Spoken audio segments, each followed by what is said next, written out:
Welcome to Internal Affairs of the Mind, where we don't chase trends, but we chase the truth, where reflection is weaponized and reality's got no place to hide. Some people preach, some people pretend. Me, I investigate.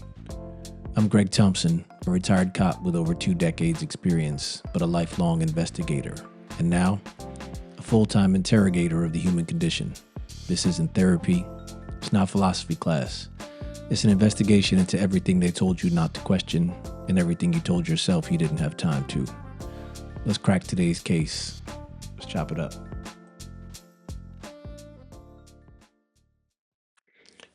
So, last episode, I talked about things I'm still trying to find the right language and conversation for.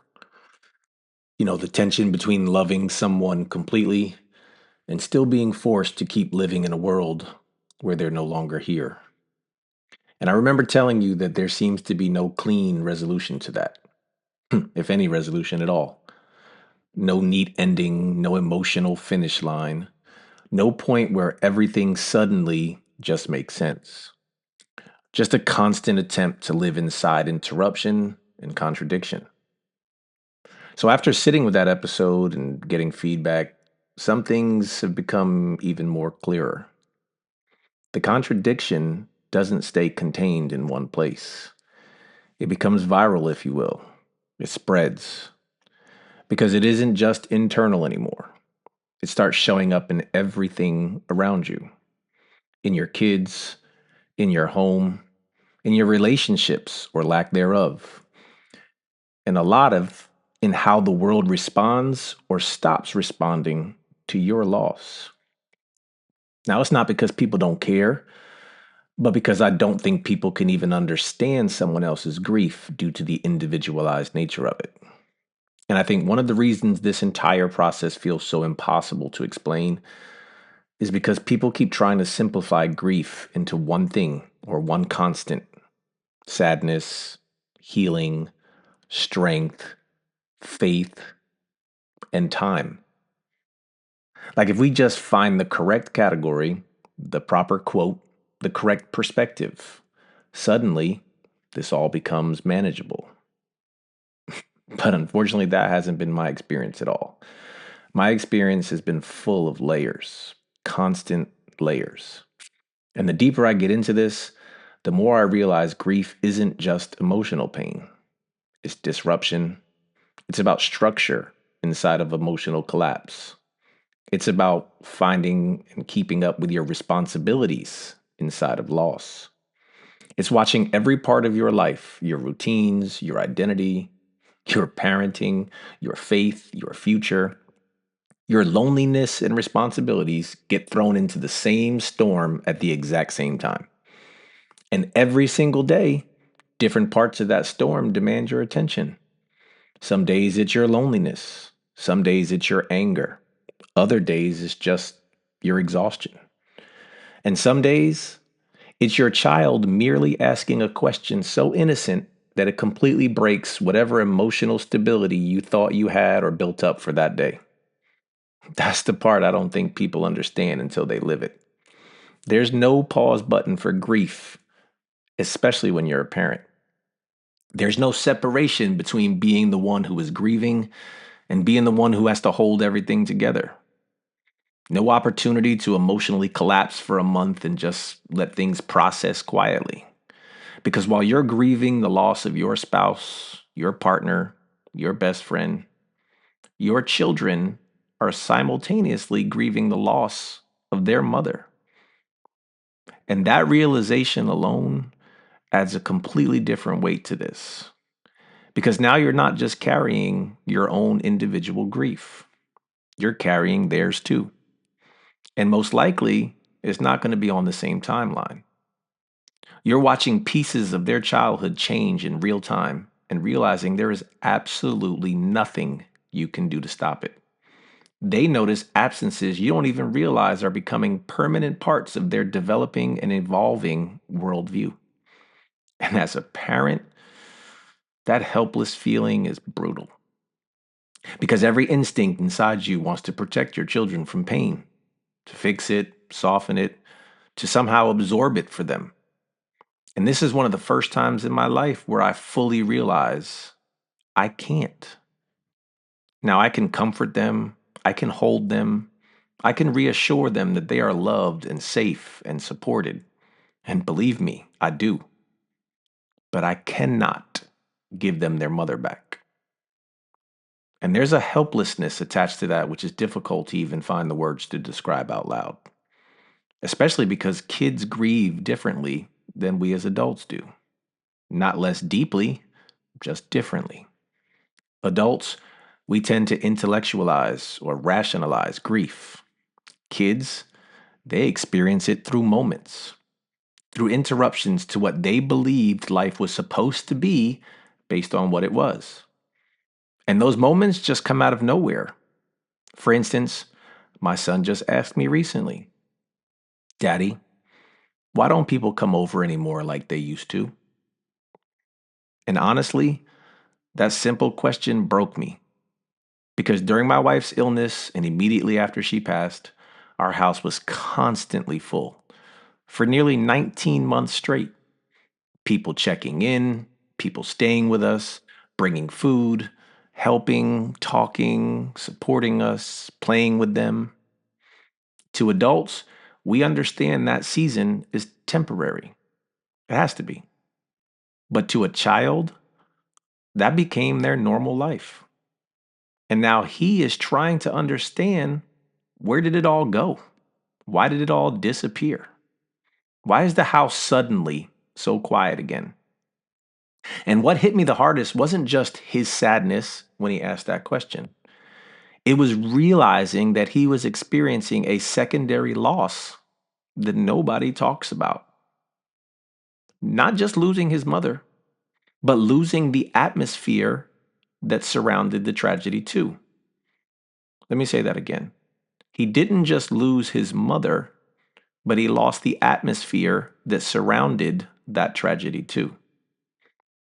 You know, the constant presence of people, the extra attention, the movement, the noise. And the truth is, I noticed it too, but not to the extent to which it may affect them. Because one of the hardest parts has been realizing how quickly the world starts trying to normalize your pain and grief. Not maliciously.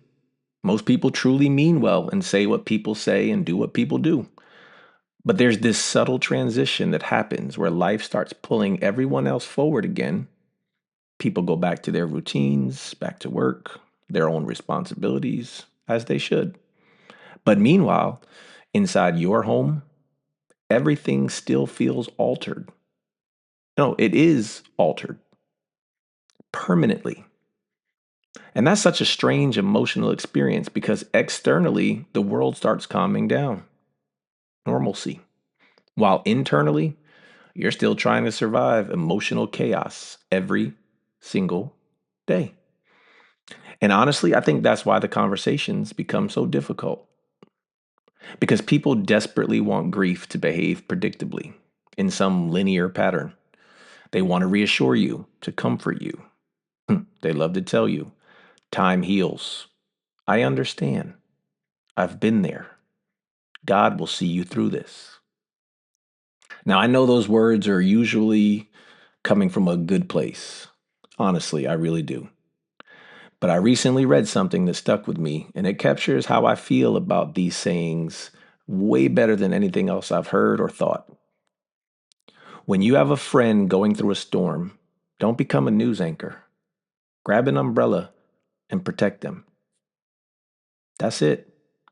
That's the difference. Because, see, a news anchor we know narrates the storm from a distance. They try to explain it, they analyze it, they offer perspective and ways to prepare for it, even. But they're not in it with you to value or understand your limitations or capabilities.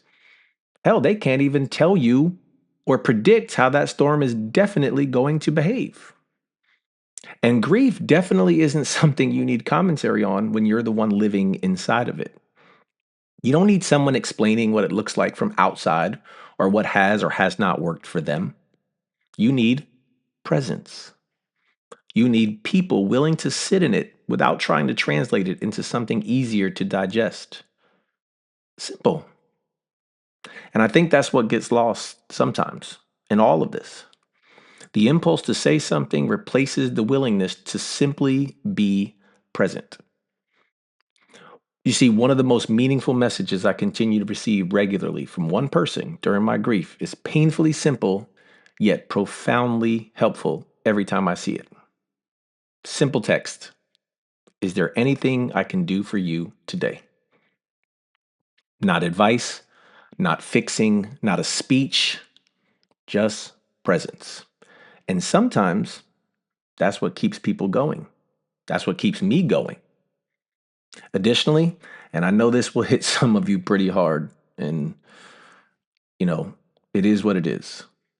But I think where things get even more complicated is when faith gets brought into the equation. Listen, I respect people's faith. I do. And I have my own, no questions.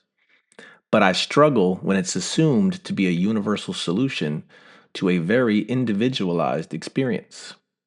Because keeping it 100, right now, my relationship with God looks a lot more like difficult questions than any kind of confident declaration. And maybe that makes some of you uncomfortable. But frankly, I've stopped feeling obligated to package my grief in ways that make other people feel more comfortable. See, that's part of what this podcast season is for me now. Not a polished explanation of surviving loss, not a motivational speech per se, but an honest examination of what this actually feels like from inside of the storm. And from inside of it, it feels messy, contradictory. Because while all this is happening, while I'm trying to parent grieving children and maintain structure and sometimes hold life together and make other people feel a certain way, there's more. I'm also profoundly lonely. And even saying that out loud still makes me feel uncomfortable. Not just because of the judgment I know can and will come from the outside world, but because of the war it starts inside of myself.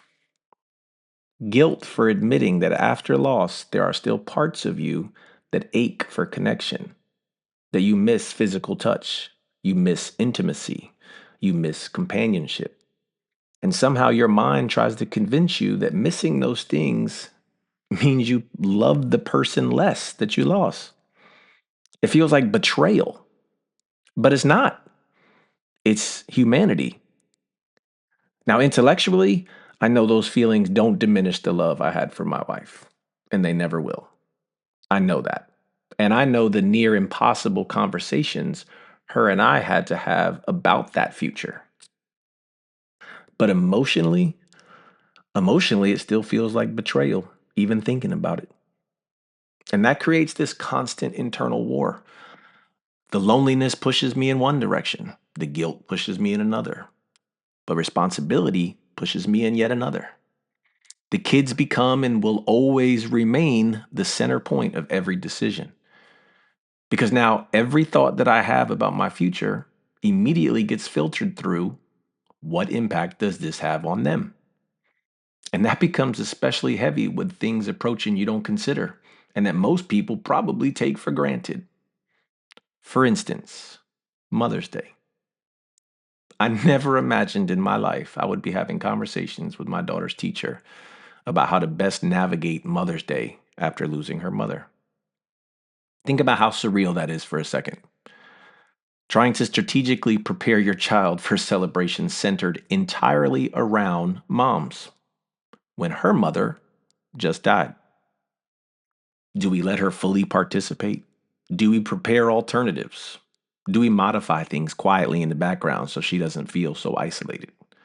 Do we say something beforehand or just let it happen organically?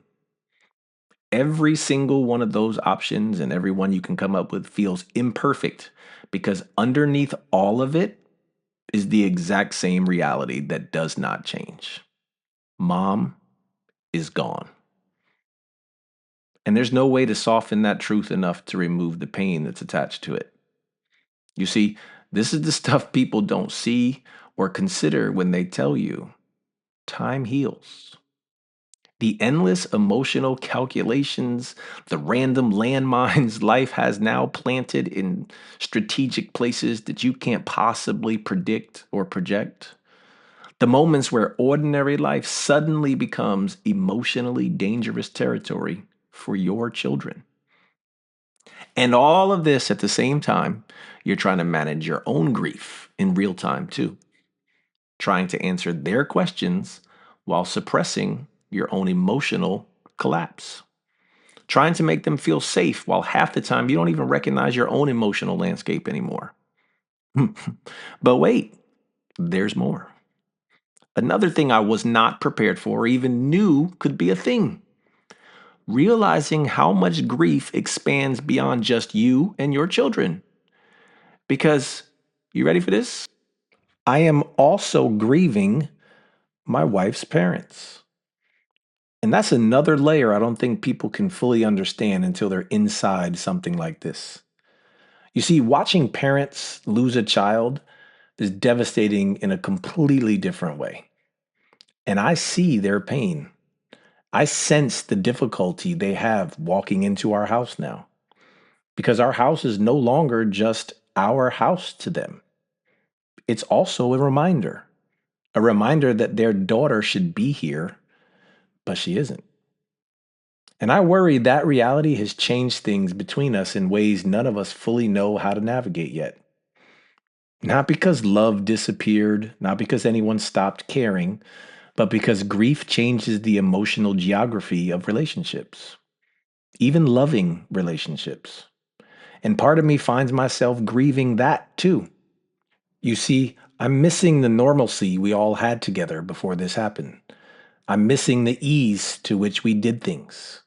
And perhaps this says more about who I am as a person than others may experience, but I constantly find myself carrying other people's grief emotionally too, wanting to help, wanting to fix, wanting to make things lighter for everyone around me, my kids, her parents, our friends, family.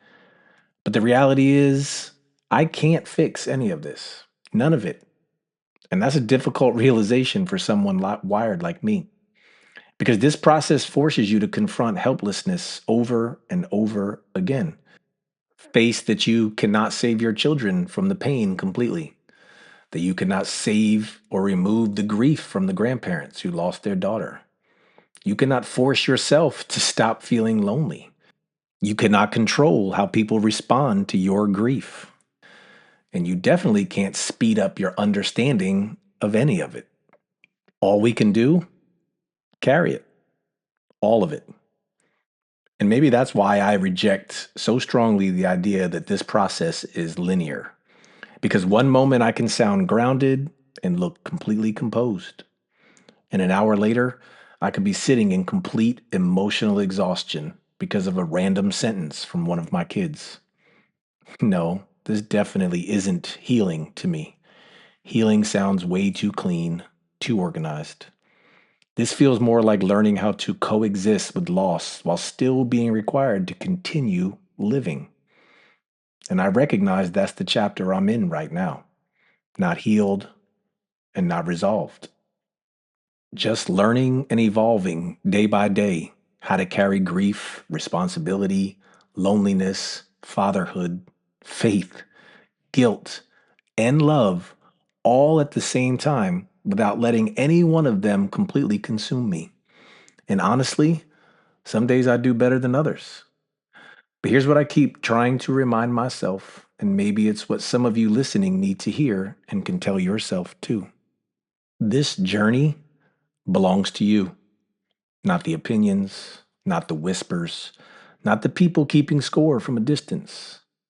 Yours, and yours alone. Grief has and will take you places you never expected. Some days you'll feel strong. Some days you'll feel ashamed of what you think, what you miss, or how badly you just want relief from the weight of all of it. You are going to get advice. You are going to receive judgment. You'll battle guilt and you'll question yourself. You'll feel moments of peace and then guilty for smiling 5 minutes later. That's the fight. But whatever you hear from me today, hear me clearly. If your heart is still beating, if you wake up tomorrow, if you are still here despite everything and everyone that tries or tried to break you, you are not losing. You are surviving. And sometimes surviving is the most courageous thing a human being can do. So keep going, keep fighting for your life, keep choosing to live even when grief tries to convince you to disappear inside of yourself. Do what brings you peace. Do what allows you to look in the mirror and keep moving forward one more day. Because at the end of all of this, no matter what, you have to live with you, not the crowd, not the noise, not the judgment, just you. And our story is not over yet.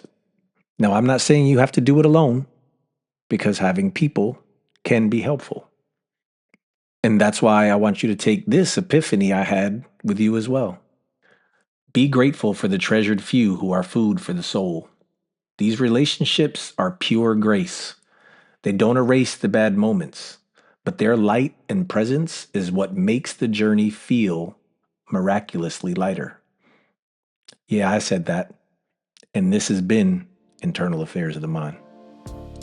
This has been Internal Affairs of the Mind, where we break in, strip it down, and get real. So hopefully together, we can build ourselves back up armed with wisdom.